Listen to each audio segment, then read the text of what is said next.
For many years, the landmark Twin Towers of New York's World Trade Center were the pride of the city, a hub of American power and a symbol of the country's economic dominance.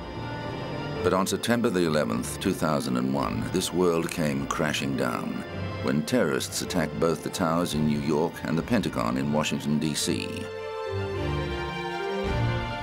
The first sign of trouble was the smoke that billowed from the North Tower at 8:45 a.m. after American Airlines Flight 11 from Boston ripped a huge hole in the building, setting it ablaze. New Yorkers realized it wasn't just a horrible accident when another airliner, United Airlines Flight 175 from Boston, careered into the side of the South Tower. Both buildings quickly became infernos, with trapped people yelling for help. Many opted to leap to their death rather than die in the fire. News cameras broadcast the attacks live around the world to a stunned audience. 40 minutes later, American Airlines Flight 77 crashed into U.S. military headquarters at the Pentagon, killing 184 people. Emergency crews raced to secure the scene and evacuate thousands of workers.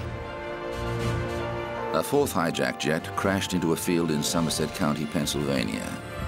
It was later discovered that passengers and crew had heard of the other attacks and chose to take on the hijackers, who deliberately crashed the aircraft when they realized they were about to be overpowered. It was later revealed that the flight was en route to the Capitol building in Washington, D.C., America's seat of power. Back in New York, emergency services scrambled to help the injured. People watched the scenes unfolding in disbelief, astounded that their city could be the target of such an act. As people stranded above the impact point realized they might not escape, hundreds of poignant emails, texts, and phone calls were sent to loved ones. Those who could made their way down the emergency stairs, descending as many as 80 levels to reach the ground. The smell of jet fuel scorched their throats, and the exhausting journey took almost an hour from the top levels. They were met by rescuers going up the stairs to help survivors on the upper levels. The structural damage to the buildings was so intense that at 10:05 a.m., the South Tower of the World Trade Center collapsed, producing a massive cloud of dust and debris. Hundreds of rescue workers were buried. 20 minutes later, the North Tower collapsed, releasing an enormous billow of debris and smoke that blanketed downtown Manhattan and forced people to flee for their lives. Bewildered and bloody, survivors staggered from the scene while emergency services battled to rescue survivors. But the danger wasn't over. The 47-story 7 World Trade building collapsed at 5:20 that afternoon. America was plunged into shock. How could several planes be hijacked at the same time?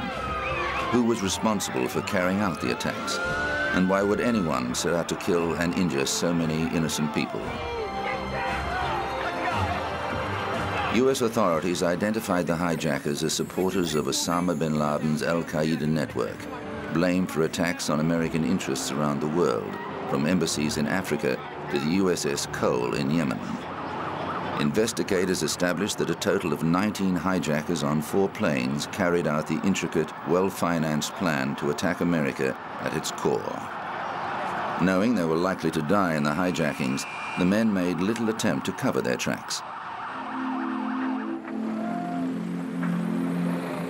The plot was masterminded by Mohammed Atta, an Egyptian-born architect who took flying lessons with the other hijackers over a period of several months.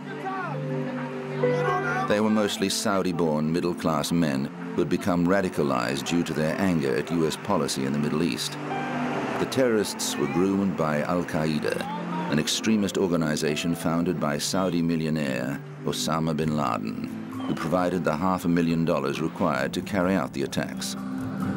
The 19 men took flight from Boston, Virginia, and New Jersey. Once the aircraft were in the air, they used box-cutter knives and chemical spray to kill and injure flight crew and gain control of the cockpits. The hijackers told passengers they had bombs, although no explosives were found at the crash sites. A year after 9/11, a commission was set up to probe the attacks and find out why the United States intelligence community failed to prevent them. Presenting its report in 2004, the Commission identified a number of failings on the part of the FBI and CIA. However, although 15 of the 19 attackers were Saudi citizens, it found the Saudi government played no part in the terrorist acts. In response to the attacks, U.S. authorities tightened security at airports and federal buildings.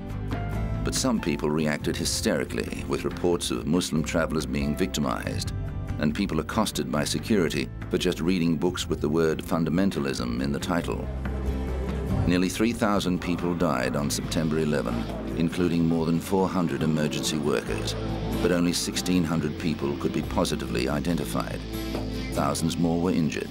Others have suffered permanently debilitating conditions from the toxic material they were exposed to at Ground Zero.